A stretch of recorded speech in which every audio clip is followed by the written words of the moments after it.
Welcome once again to Accomplished, which is a show put on by the Comp Group to celebrate, showcase some of our members. And today, from the CSRA, we have Johnny Hensley. And Johnny, good to be with you. Thank you, Tim. Had a pretty long career. One of your first notable bands you played in was the Red Hots. What year would this have been? Oh gosh, 1958. Oh my gosh. There were, I'm not this old, am I? I guess I don't am. know. But there were no white rock and roll bands around Augusta. Everything was soul music. Yeah. And even back then, when we formed a white band, we were playing soul music. Right. That's all we knew. And that was 1958, and then Elvis was hitting big. Yeah. So everybody wanted to start hearing Elvis songs, so we kind of drifted into a top 40 type format. Yeah. But the Red Hots started in Augusta, and I have people come up and talk about the Red. To this day, I can't believe they're still alive. Yeah. And it started off at the Red Hots, the Red Hots, Yep. and then became... Yep, Johnny Hensley and the Red Hots. I was mentioning to you before we started recording that I used to play one of the old Stratocasters. That's the way I started. Well, really, I started playing steel guitar back. Really? My mom loved Hawaiian music. Okay. And so I took lessons, and then I switched over to the Strat. And looking back now, I wish I still had those guitars. I was going to ask. Golly, I can't believe I just threw them aside because I didn't want to play. And I wanted to front the band, but I didn't want to play. Yeah. You know. So I had a Les Paul Cherry Red Solid Body, one of the first that came out. Don't have a clue what happened to that guitar. Yeah. I could be retired a long time ago if I'd have just kept the guitars. Yeah. You eventually transitioned to the business side. Yeah, I of the did. music business. How did that happen? I had, I was mentioned to you earlier, when I was a senior in high school, I had a nightclub in Augusta called the Harbor Light, and I would book different artists it was open only on Saturday night for the high school and college kids. And I would have one star every Saturday night. We'd have John Lee Hooker or Rufus Thomas or B.B. King, somebody like that. Back then, things were fairly reasonably priced. How did you know how to do this, though? I don't have a clue. I think it was just dumb luck. And then I started making so money, the hotel put me out of business, so I had to go to another venue. But that's how I came in contact with Phil Walden. I was doing in Augusta kind of like what Phil was doing in Macon. Right. We didn't have a clue what we were doing. We just had a lot of talented people that we were able to sign them. And I mean, sign them as just, hey, can I book you? Was more or less what it was. And I would come down, and I was looking up last night. I cannot believe that was 65 years ago. Yes. That was 1960. Yeah. And I have a letter up here on the wall from Alan Walden. Yep. Who worked with Phil and booking artists. Yep, I remember. And that letter is 61 years old that he would send out to venues or whatever to book people. Well, I tell you how long ago it was. When I came down several times, but I remember one in particular, and it had to be right around where the Red Wall building is now. Yeah. But I remember walking in the main door, and Phil had an office right to the right. It was one room. Yeah. And there was a big desk here and a big desk here. Otis was sitting at one, Phil was at the other. And the phone would ring, and Otis would answer, Phil Walden, Artists and Promotions, may I help you, please? They couldn't afford a secretary. Yeah. So Otis answered the phone and said, yes, may I tell him who's calling? And he'd put him on hold, and we were cracking up. And Phil was sitting at the next desk, and this is Phil, can I help you? And here we were sitting right over the next desk, cracking up. Yeah. But I remember those days like it was yesterday. And Otis, what a sweet guy. Yeah. I mean, just a gentle man. I mean, no doubt about it. He was just a sweet guy. And I was telling one of your friends before we started recording, the first real encounter I had with Otis, and I didn't know it at the time, Johnny Jenkins and the Pine Toppers was Phil's big thrust at the time. I think you probably got some contracts. No, I got Johnny Jenkins up here on the wall. There you go. With Otis as the lead singer. So. But I booked Johnny Jenkins and the Pine Toppers at my little weekend nightclub, and my contract, which I still have. Really? Oh, yeah. Oh, my God. Johnny Jenkins and the Pine Toppers with vocal group featuring Otis Redding. Wow. Up on small print. the grand total of $375. Well, that was pretty good Yep. money back then. Yeah, it was. And so I'd met Otis then, but I didn't know really who he was. Nobody Yeah. at that point. He was just a singer with Johnny Jenkins. And so then when I started coming to Macon and visiting with Phil some, then I got to know Otis a little bit better. Yeah. We never was big buddies, but I got to know and really love the man. He was just a gentleman. And I remember, and I can't remember exactly where it was at the time. I remember what the office looked like, but I remember we went out the back door to an alley and walked in the back of a lounge. And Phil and I would sit there and get snockered in the back of this lounge. To this day, I can never remember getting home. I guess I did, but yeah, we'd work all of our business problems out at that little lounge to all hours of the night. Yeah. Well, tell me about the music scene there in Augusta, the CSRA area. What does CSRA stand for? Central Savannah River area. There you go. That's all the area around the Augusta market. Right, including Aiken, South Yep, Carolina. absolutely. Yep. Tell me about the music scene there. Back then, Back then, yeah. wasn't a whole lot. We were mentioned to a friend before we went on the air. Leroy Lloyd and the Swinging Dukes were real big. Bill Johnson and the Four Steps of Rhythm. Willie Wilson.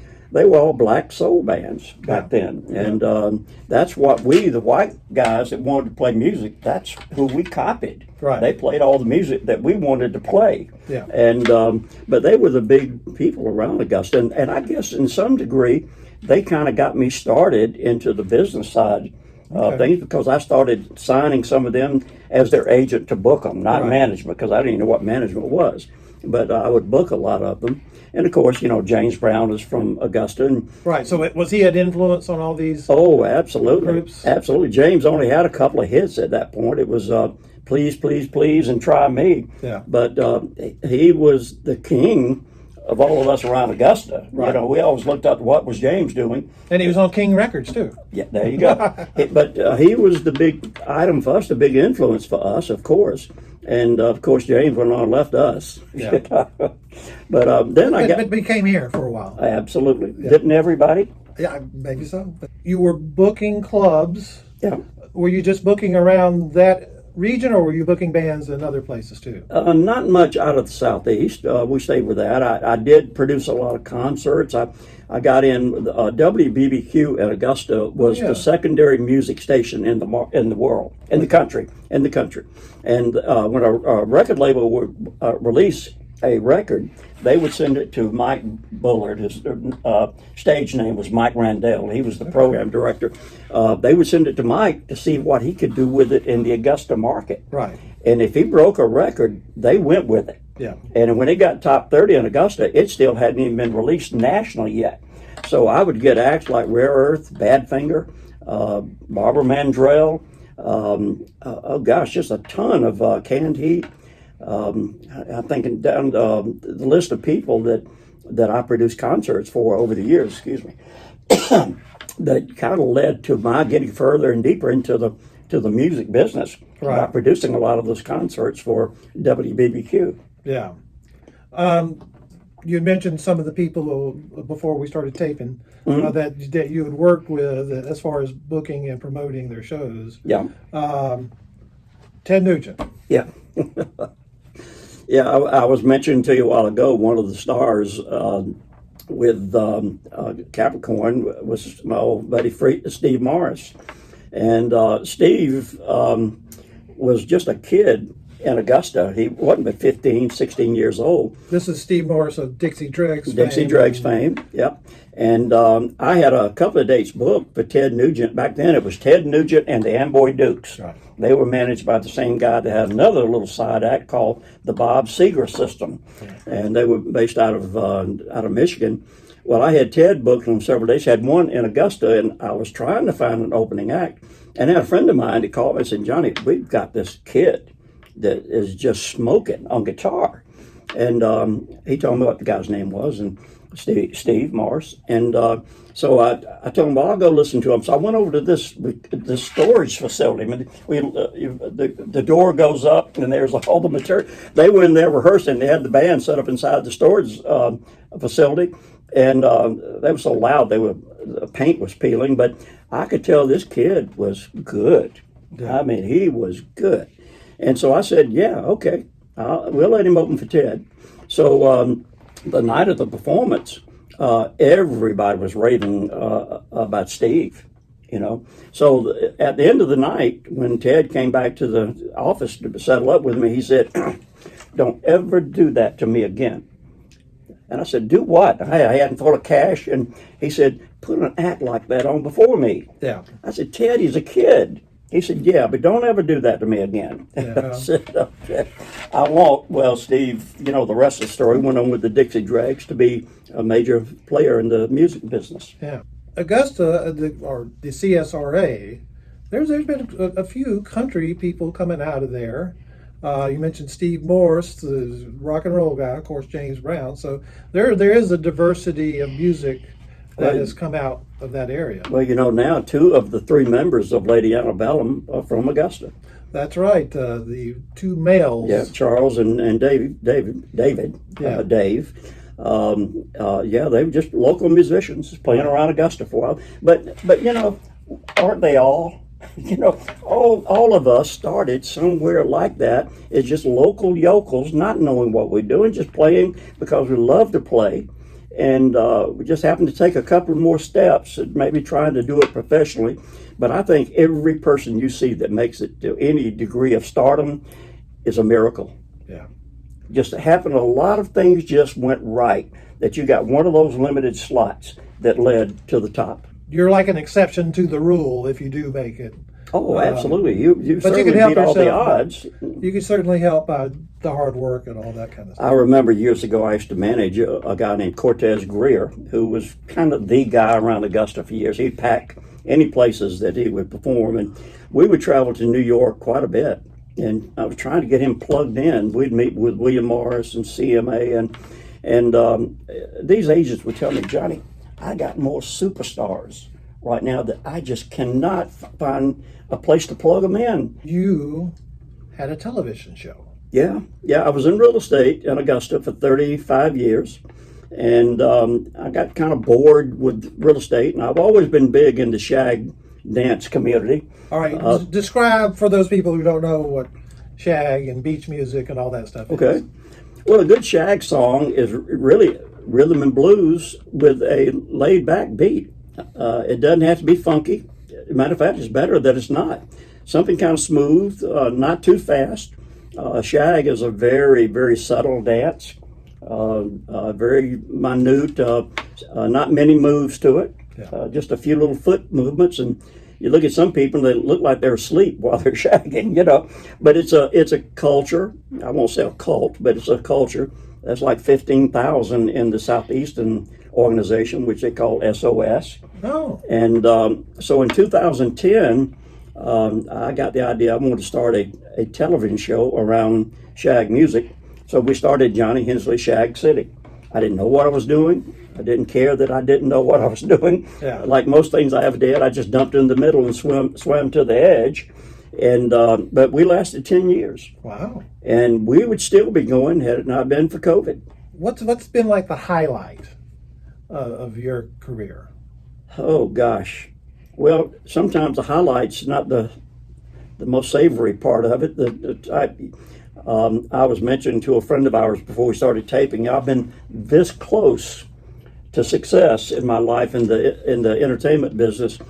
I remember the time I was managing a guy named Cortez Greer. I put together a campaign to mail 10,000 postcards to the Tonight Show, so they'd all be delivered on the same morning. Wow. Along with 10 dozen red roses to each one of the secretarial staff in the Tonight Show office. Wow. And so I had a local TV station that was working with me, and we finally got all the postcards together, got the florist lined up. All that was delivered on that morning, nothing. But about 2 days later, I'm sitting at home, and I get this call, and they said, "Is this Johnny Hensley?" I said, "Yes, it is." Said, "Would you please hold on for Craig Tennis, the talent coordinator for the Tonight Show?" I said, "Of course I will." I came on, he said, Johnny, this is Craig. Well, how you doing, Craig? Didn't know the guy from Adam. He said, we was wondering if you guys could be in New York day after tomorrow. Wow. Well, that's an easy answer. Yeah. Yes. So we rehearsed like you wouldn't believe. I had them rehearse from unpacking the car to set up to do 3 songs, pack up, get back in the truck, gone. I mean, just clockwork like this. We had the songs, bam, this guy was so high energy. And so we showed up at 30 Rock. All that up there's union people, so you don't touch anything. Right. So they put everything up to the set, on the set at the Tonight Show.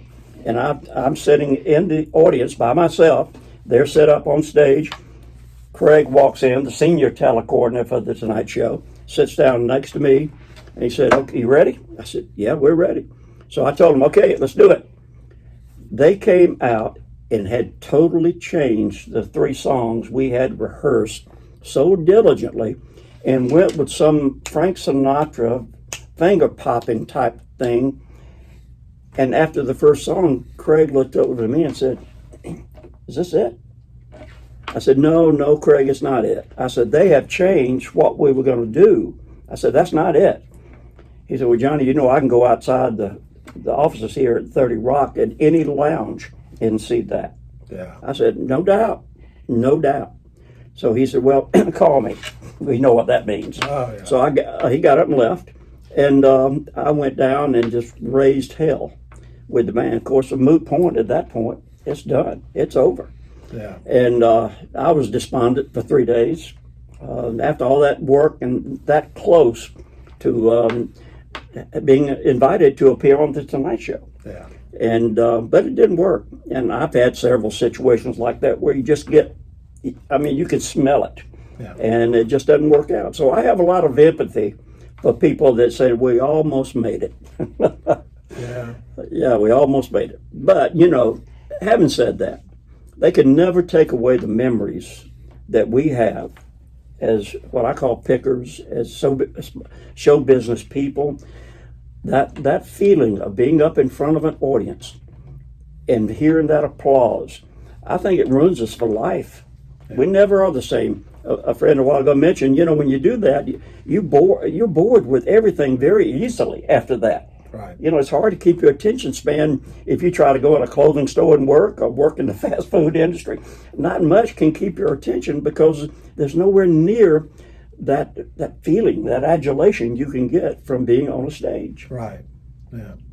So you are 82 years old. That's what my birth certificate says. Yes, I've had it checked, and I have not heard back yet. You look amazing, man. I'm blessed. Yeah. I'm blessed. God has seen fit to give me good health. A lot of years. I've always been concerned with the quality of the years and not the quantity. But yes, I am blessed. Well, Johnny, I appreciate you joining us. Johnny is a member of the Comp CSRA chapter. May I say one last thing? Well, just a second. And, okay. And he joined us today. We had our 3rd anniversary lunch for the Middle Georgia CSRA group. So yeah, for those of you that have not been to Macon recently, and to see what Mercer University has done with the old Capricorn studios, you are doing yourself a dire disservice. This place is first class. It's still a working studio. You can go in where the Allmans recorded. It's a beautifully redone, but they've maintained the essence of it. Some of the history, the memorabilia. You spend the day. You need to come to Macon and spend the day. Eat some good food and spend some quality time here going over the history of music in Macon. It's a wonderful day trip. I'm sorry, didn't mean to interrupt you. And we are checking out from Capricorn Studios here. So thanks, Johnny. Thank you so much, Tim. God bless. God bless you.